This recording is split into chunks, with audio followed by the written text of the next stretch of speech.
क्या इससे पहले कभी माफियाओं के ऊपर बुलडोजर चल पाता था? ये बुलडोजर चलना चाहिए ना? कौन चलाएगा? भाइयों बहनों, आज यही तो मैं कहने के लिए आया हूं। मैं यही कहने के लिए आया हूं, सपा रही हो या बसपा, कांग्रेस हो या फिर अन्य वे दल, हिंदू कोई सांप्रदायिक स्वप्न नहीं है। हिंदू हमारी सांस्कृतिक पहचान मन है। में गरीब के लिए संवेदना नहीं थी, किसान के लिए संवेदना नहीं थी, एमएसएमई यानी सूक्ष्म लघु मध्यम उद्यम से जुड़े हुए उद्यमियों के लिए संवेदना नहीं थी, बेटी की सुरक्षा के लिए इनके मन में संवेदना नहीं थी। इनकी संवेदना तो पेशेवर माफिया और अपराधियों के प्रति थी। याद करिए, इन्होंने किसानों का कर्ज माफ नहीं किया,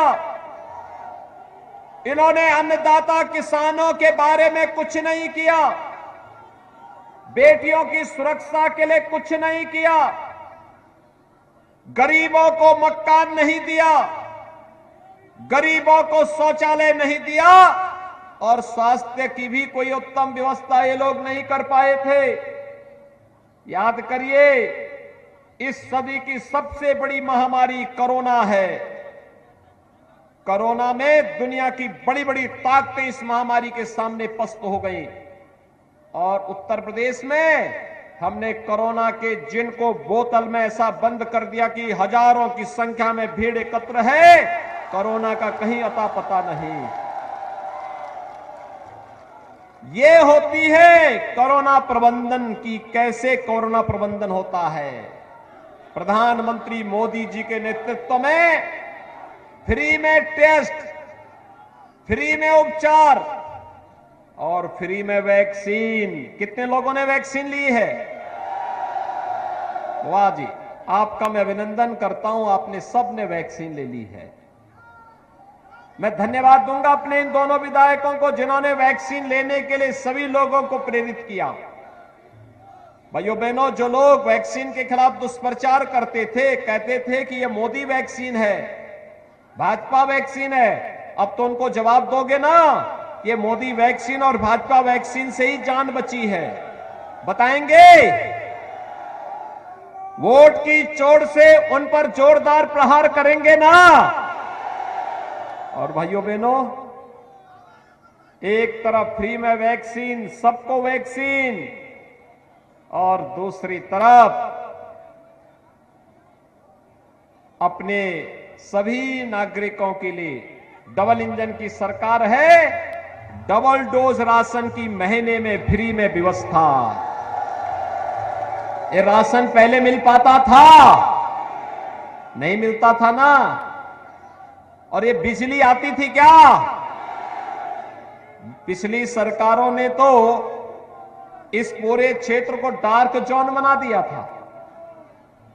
डार्क जोन इसलिए जिससे अन्नदाता किसान तबाह हो सके।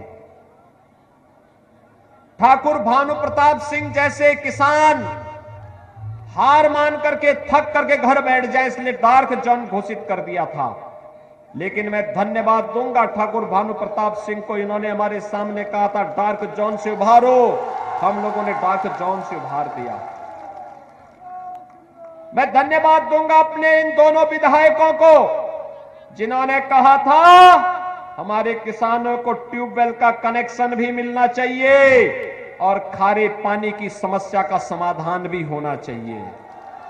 आज जब मैं आया हूं भाइयों बहनों, ये ठाकुर भानु प्रताप सिंह के कहने पर हम लोगों ने तय किया कि अगले 5 साल के अंदर किसानों को फ्री में पानी उपलब्ध करवाने का कार्य करेंगे। और ये दोनों विधायकों के कहने पर हम लोग करने जा रहे हैं, खारे पानी की समस्या का समाधान करते हुए मीठा पानी पहुंचाएंगे और हर घर नल की योजना पहुंचा करके हर व्यक्ति को स्वस्थ रखने का काम भी करेंगे। हर घर में शुद्ध पेयजल पहुंचाएंगे। जलेसर के घंटे को इतना जोरदार तरीके से बजाना कि जितने भी सुरक्षा में सेंध लगाने वाले हो, ये सभी के सभी चारों खाने चित्त होकर के फिर से हर हर महादेव का बम बम, हर हर बम बम के नारे लगते हुए दिखाई दे। याद करिए, सपा की सरकार के समय बाजारों में बम चलते थे, व्यापारियों का अपहरण होता था, बेटियां स्कूल नहीं जा पाती थी, छोटी छोटी बातों को लेकर के कर्फ्यू लगता था, दंगे होते थे। अब भी कर्फ्यू लगता है क्या? अब भी बमबाजी कहीं होती है क्या? होगा भी नहीं। अब तो कर्फ्यू नहीं, कावड़ यात्रा निकलती है, कावड़ यात्रा, और बमबाजी नहीं होती, बल्कि हर हर बम बम के नारे लगा करके हमारा कावड़ यात्री निकल करके भगवान शिव के मधुर भजनों को गाता हुआ भगवान शिव का अभिषेक करता है। भाइयों बहनों, आज मैं आया हूं आप सबके पास। आपने देखा होगा क्या फर्क है, आपने देखा होगा कितना परिवर्तन लाने का काम किया है। और भाइयों बहनों, आज आप देख रहे होंगे अकेले आपके एटा जनपद में हमारी सरकार ने लगभग 64,000 किसानों का कर्जा माफ किया था। कितना? 64,000 किसान परिवारों का। और प्रधानमंत्री किसान सम्मान निधि में 2,87,000 किसानों को 6,000 रुपए हर वर्ष प्रधानमंत्री किसान सम्मान निधि का लाभ उनके अकाउंट में आता है, सीधे उनके खाते में आता है। भाइयों बहनों, 2017 के पहले समाजवादी पार्टी ने अपराध ही नहीं बढ़ाया था, एक पाप और किया था। ये दिव्यांग जनों को, विधवा महिलाओं को, वृद्धजनों के पेंशन को रोक दिया था।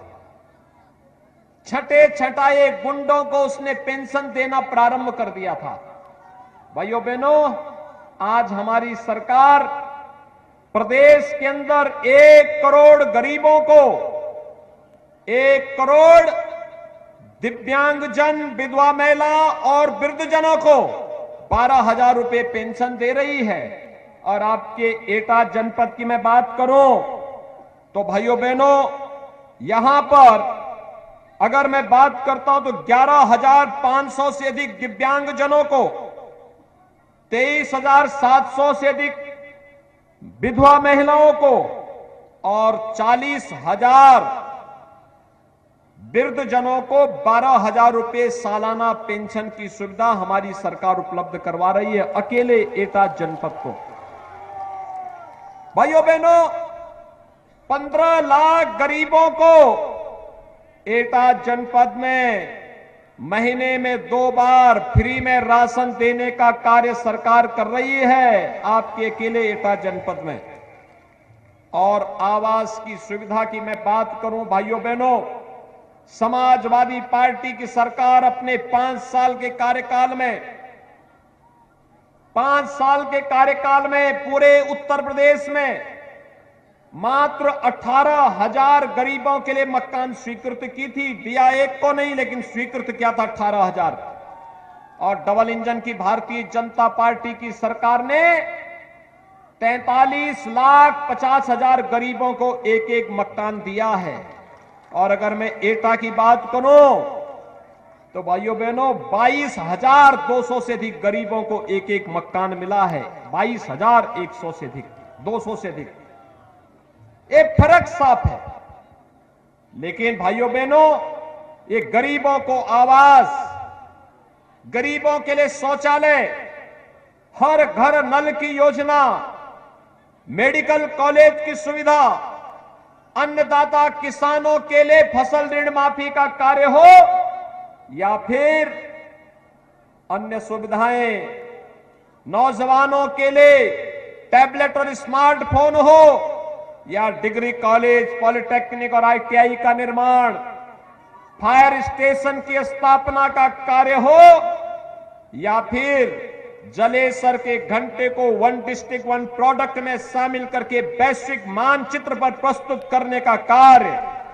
और मैं तो धन्यवाद दूंगा श्री राम जन्मभूमि के लिए 2100 कुंटल का घंटा यहीं के कारखाने में श्री विकास मित्तल ने तैयार किया था। मैं उन्हें धन्यवाद दूंगा। 2100 कुंटल का घंटा, जब राम जन्मभूमि पर 2100 कुंटल का घंटा बजेगा तो भाइयों बहनों, दिन में भी सपना देखने वाले चारों खाने चित स्वयं ही हो जाएंगे।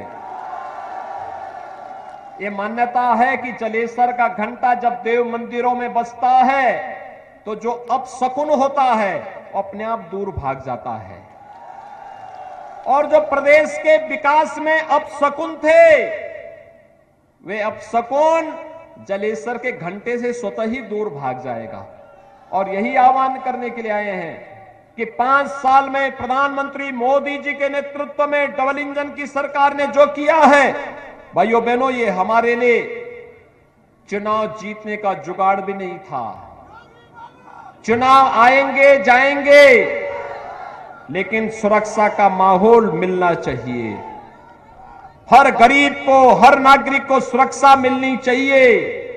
हर गरीब के चेहरे पर खुशहाली झलकनी चाहिए। हर नौजवान को रोजगार की गारंटी मिलनी चाहिए। हर अन्नदाता किसान का सम्मान होना चाहिए। हर बेटी और व्यापारी अपने आप को सुरक्षित महसूस कर सके, इसके लिए मैं आपके पास आया हूं, आपसे अपील करने के लिए। श्री वीरेंद्र सिंह लोधी और भारतीय जनता पार्टी के हमारे विधानसभा के यहां पर प्रत्याशी श्री संजीव दिवाकर ने पूरी मेहनत के साथ सरकार के साथ मिलकर के काम किया है। और भाइयों बहनों, मैं आपसे अपील करने के लिए आया हूं। सरदेव कल्याण सिंह जी की एक कर्म भूमि है, उनका सानिध्य और उनका आशीर्वाद भारतीय जनता पार्टी और प्रदेश को मिलता रहा है। आज मेरी आप सबसे अपील है कि सरदेव कल्याण सिंह जी के सपने को साकार करने के लिए, सुरक्षा और समृद्धि के सपने को फिर से साकार करने के लिए भारतीय जनता पार्टी आज आवश्यक है। क्योंकि भारतीय जनता पार्टी ही एक हाथ पर विकास की छड़ी होगी और दूसरे हाथ में बुलडोजर का लेबर जब चलेगा तो बड़े बड़े माफिया ध्वस्त हो जाएंगे। ये माफिया ध्वस्त होने चाहिए ना, सदैव के लिए सहमत हैं? तो मेरी आपसे अपील होगी, भारतीय जनता पार्टी के प्रत्याशी मरारा से श्री वीरेंद्र सिंह लोधी और जलेसर से श्री संजीव दिवाकर, इन दोनों को समर्थन करके भारी मतों से विजयी बना करके भेजेंगे। दोनों हाथ ला करके मुझे आश्वस्त करिए, जहां तक मेरी आवाज जा रही है दोनों हाथ ला करके बताइए, क्या जिताएंगे? तो मेरे साथ बोलेंगे, भारत माता की, भारत माता की, भारत माता की।